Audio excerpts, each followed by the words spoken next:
Son of Sardar 2 movie release हो चुकी है, लेकिन अभी भी चल रही है। लेकिन कुछ लोग हैं, उन्होंने मजाक उड़ा दिया है मूवी का। मूवी बेहतरीन नहीं है, मूवी बेहतरीन है और मूवी चल भी रही है। चलिए देख लेते हैं इसकी फिल्म की कहानी, क्या स्टोरी रहती है। इस मूवी में जस्सी रंधावा हैं, जो कि अजय हैं और पंजाब में रहता है। उसकी एक इच्छा है कि लंदन में जा सके, लंदन में, क्योंकि उसकी बीवी रहती हैं और जो कि 1 दशक पहले शादी हुई थी। अब वो लंदन जा कर के अपनी बीवी को वापस लाना चाहता है। लेकिन होता क्या है, जैसे ही लंदन पहुंचता है जस्सी, तो भाई उसकी उसकी मुलाकात होती है अपनी बीवी डिम्पल से, जिसका नाम डिम्पल है। जिसे देख कर के भाई जस्सी तो बहुत खुश होता है, लेकिन यहाँ पर उसकी बीवी के सामने कुछ उल्टा ही होता है, क्योंकि बीवी उससे तलाक लेना चाहती है। लेकिन ऐसी स्थिति में जा कर के भाई ज़मीन को भी बांटना चाहते हैं, लेकिन दोनों ही अपनी अपनी तरफ खींचना चाहते हैं। लेकिन यहीं पर वहाँ से मूड ख़राब हो जाता है इस बात को लेकर के भाई जस्सी का। तो जस्सी का एक मित्र रहता है जो कि लंदन में है, वो उसे समझाता है कि भाई यहाँ ऐसा ही होता है कुछ, लेकिन तू अपना अच्छा सा एक वकील ढूंढ और जिसकी वजह से वो तेरी ज़मीन जायदाद ना हड़प ले।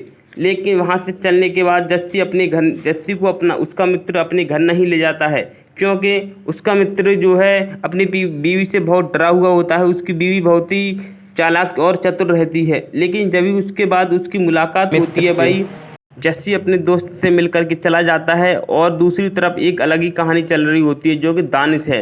दानिश अपनी पत्नी को छोड़ कर के चला जाता है, जिसका नाम राबिया है, और किसी रशियन लड़की के साथ शादी कर लेता है। लेकिन यहाँ पर मुलाकात हो जाती है वकील के तौर पर अजय देवगन की राबिया से। राबिया उसको अपना पति समझती है, मतलब ये सोचती है किसी अच्छे आदमी से शादी हो जाए। लेकिन इसके बाद में चलते ही चलते इधर राबिया की लड़की जो समा होती है, वो किसी बॉयफ्रेंड के चक्कर में पड़ जाती है गोगी, और गोगी से शादी करना चाहती है। लेकिन शादी तो करना चाहती है, भाग करके शादी करना चाहती है।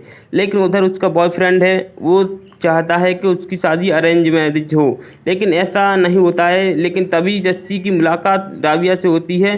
तो राबिया शादी की बात चल ही रही होती है, लेकिन राबिया बोलती है अजय देवगन से कि तुम नकली पति बन जाओ। और इसके बाद में नकली पति बनने के बाद उसकी जो लड़की होती है समा और बोल देती है कि उसके पिताजी कर्नल हैं। लेकिन ऐसे में क्या होता है कि उसको कर्नल बनना पड़ता है। और जैसे ही देखने जाते हैं लड़के को लड़की वाले, तो अजय देवगन भी होता है, राबिया भी होती है, समा भी होती है। तो वहाँ पर भाई उसके पिताजी होते हैं, कर्नल से पूछते हैं कि तुम कुछ बॉर्डर की कहानी सुनाओ। लेकिन ऐसे में अजय देवगन को तो कुछ कहानी पता ही नहीं होती है। लेकिन वहाँ पर कहानी सुनाते सुनाते भाई वो पूरी बॉर्डर फिल्म की कहानी सुना देता है। और बॉर्डर फिल्म जो उन्होंने देखी होती है, जैसे तैसे करके वहाँ से निकल पाता है जस्सी। गोगी का पिता बोलता है कि उसे नाचने गाने वालों से और सख्त नफरत है और झूठ बोलने वालों से सख्त नफरत है। इस बात को बोलने के बाद में भाई वो अपने एक खास बंगले में भेज देता है इनको। लेकिन जैसे ही शादी होती है तो एक खास मुहूर्त निकलता है और जिसमें सभी मेहमान आते हैं। तो भाई वहीं पर चिंकी पांडे की भी एंट्री हो जाती है और संजय मिश्रा भी आ जाते हैं। और इसके बाद जो कि अजय देवगन की बीवी होती है, तलाक लेना चाहती है, वो भी आ जाती है। लेकिन होता क्या है, एक दूसरे की पोल खुल जाती है और लास्ट में आकर के शादी के लिए मना करता है गोगी का पिता। लेकिन गोगी क्या करता है, गोगी मानता नहीं है और सभी समझाते हैं, मारने मरने पर उतर आता है गोगी का पिता।